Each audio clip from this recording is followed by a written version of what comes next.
Hey, what's going on, guys? It's Nico, co-owner and CEO of Farmhouse Blends. For those of you guys who do not know, we are a private label cigar manufacturer that specializes in helping people bring their cigar brands to market. One of the clients that we service are mobile cigar lounge owners, and in this video, we wanted to just demonstrate how to put together your pricing structure if you are a mobile cigar lounge owner. Mobile cigar lounge owners, very lucrative market to tap into.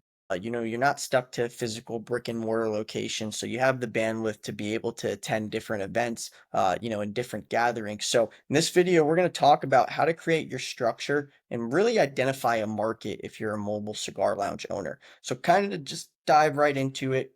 Again, guys, giving you some insight. A mobile cigar lounge is pretty much an on-the-go business that brings a premium experience to clients outside of your traditional brick and mortar location.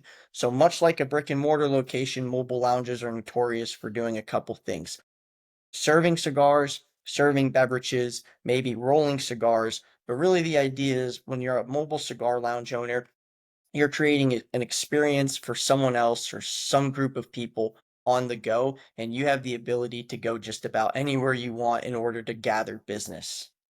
Okay, so before we dive real deep into the pricing structure, I want to make it really clear when you're getting started as a mobile lounge owner, you really need to understand the market that you're going to be going after, right? In the realm of running a mobile cigar lounge business, there's a lot of different avenues that you can attack. I always say the best thing you could do is identify one to two different markets and really build your product offerings and services around that. But let's just say you're really ambitious and you want to look at all the different avenues that you can sell your products or services to. As a mobile cigar lounge owner, I'll name a few, right? You have weddings, corporate events, golf courses, private events, maybe a mastermind hosted by an entrepreneur.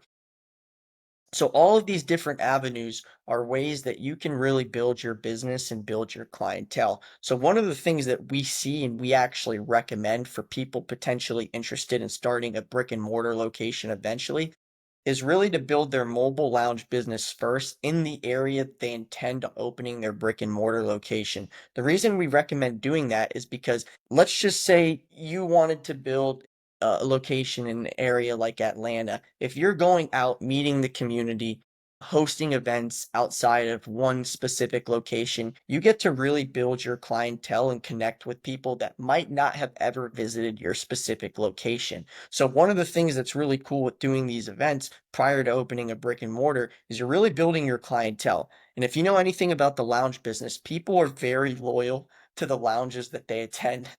Some people go to lounges every single week, if not several times a week, and they go because of the staff and the community that's built around that specific lounge location. So if you ever intend on opening a brick and mortar location, or maybe you don't have the capital to get started right away with that because it is an upfront, uh, big investment, start as a mobile cigar lounge business and really build your clientele and learn about the industry and connect with people in your area.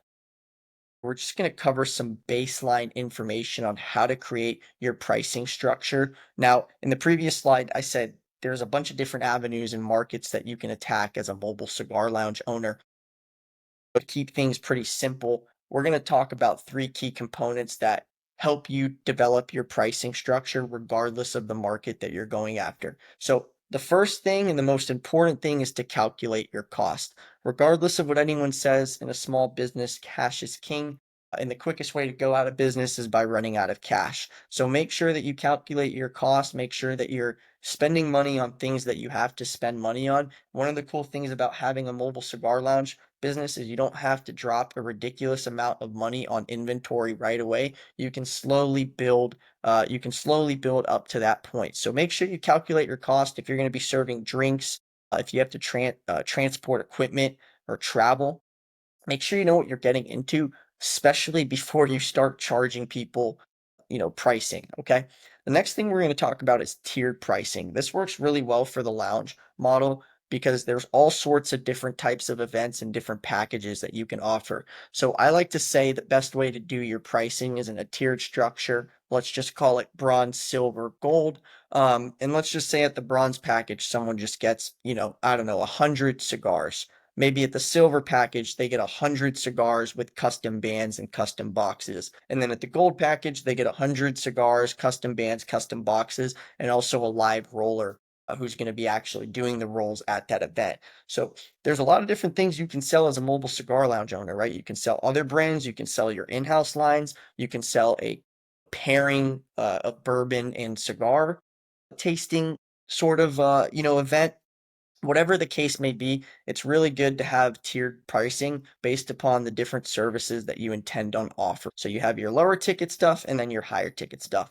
Now, the third most important thing, this is really important in the mobile cigar lounge business. If you go with the tier pricing structure, make your pricing really easy to understand. I want to give the example of a wedding because a lot of you might be going to weddings. And most of the times, people that have a cigar roller or a mobile cigar lounge at the wedding, it's not one of those things where the people that you're dealing with are going to be real aficionados that understand the inside and outsides of cigars. Weddings tend to have mobile cigar lounge owners really as a celebration. So make your pricing pretty easy to understand. That way, if you land business with people that might not know cigars, you're not confusing them throughout the whole process. I know most of you guys that are getting into this business, you probably do know a lot about cigars more than most people. And we all know this being in the industry, cigars can be very complicated when you start talking about different vitolas and blends and pairings and things like that. So make your pricing structure really easy to understand.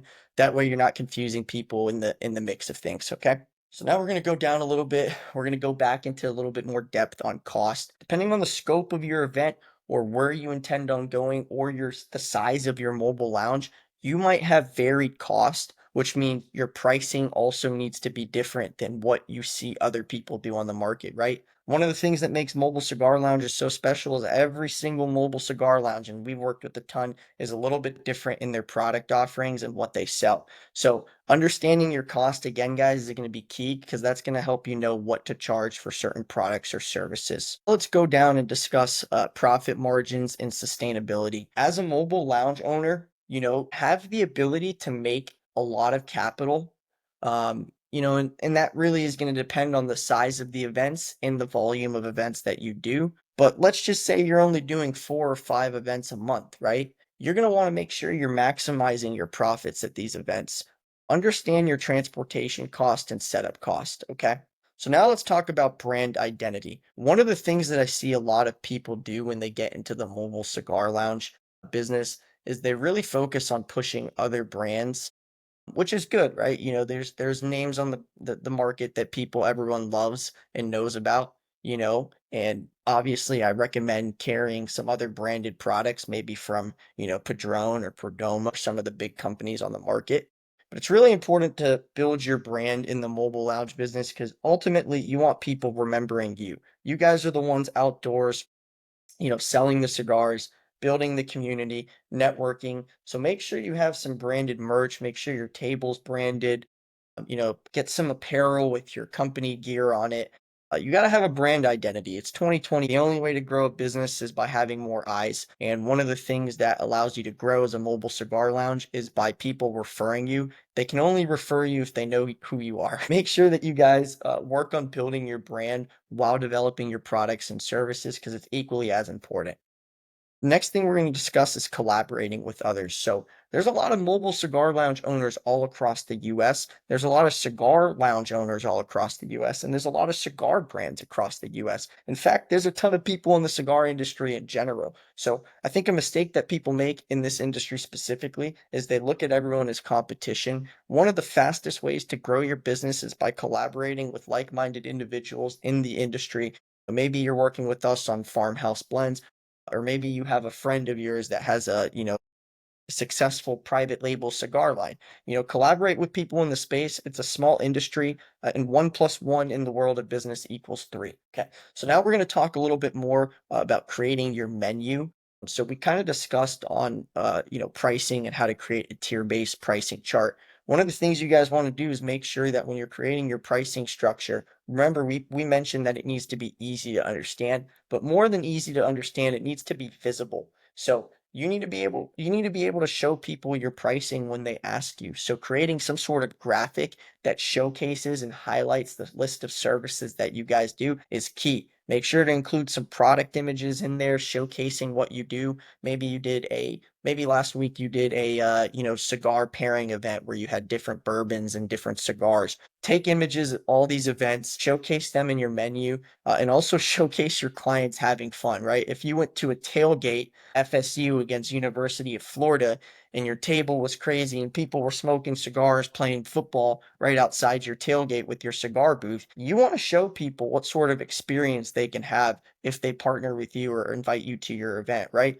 This business is all about community and networking. In order to land clients and fuel your business, you gotta know how to have a damn good time, right? So make sure you showcase that in your menu, show your clients, show some product images, etc.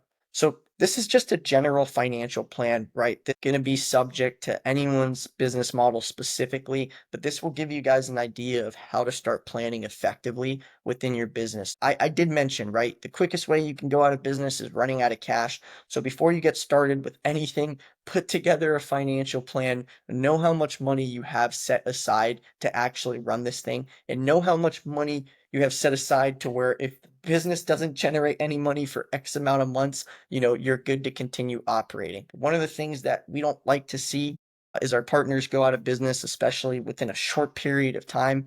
Our objective on the private label side is to really help you guys grow your business and continue to scale your operation, land more events, land more clients, right? People don't put a lot of emphasis on financial planning, but it's key, especially when you start a business. So make sure you guys put together a financial plan, know how much money you have to advertise, know how much money you have on inventory, products every month, etc. Okay. So let's just talk about some of the bad, of owning a mobile cigar lounge. One of the bad things about owning a mobile cigar lounge is, let's just say you're in a place like Chicago or Michigan, pretty much 3 months, 3 to 4 months out of the year, you are shut down from doing outdoor events. One of the things that we see our clients up north do in order to be successful is they'll take those 3 to 4 months and actually plan out their events for the second and third and fourth quarter of the year, and they do a lot of their purchasing that first quarter of the year. So there is risk associated with running a mobile cigar lounge. It's not a get rich quick scheme. You're going to have to be going out to events, actively networking with people, building community.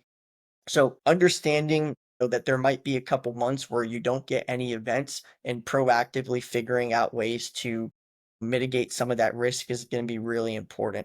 I know, for example, our partners up north do deal with this with 3 to 4 months of not being able to do any outdoor events. So just make sure you're planning in advance and you understand the risk associated with becoming a business owner in the cigar realm. Well, that's pretty much it, guys. If you enjoyed this video, feel free to reach out to us at Farmhouse Blends. Like I mentioned at the beginning of this video, we're a private label manufacturer. Our specialty lies in helping people build their cigar brands and bringing new SKUs and products to market. We're the leading producer of custom cigar bands. We do blending, we do box creation. There's no project too big or too small. So if you have a line that you're looking to bring to market, or even if you're just looking for support on how to grow your business, reach out to us. We're happy to help. Thanks so much for tuning in, guys, and I'll see you on the next video.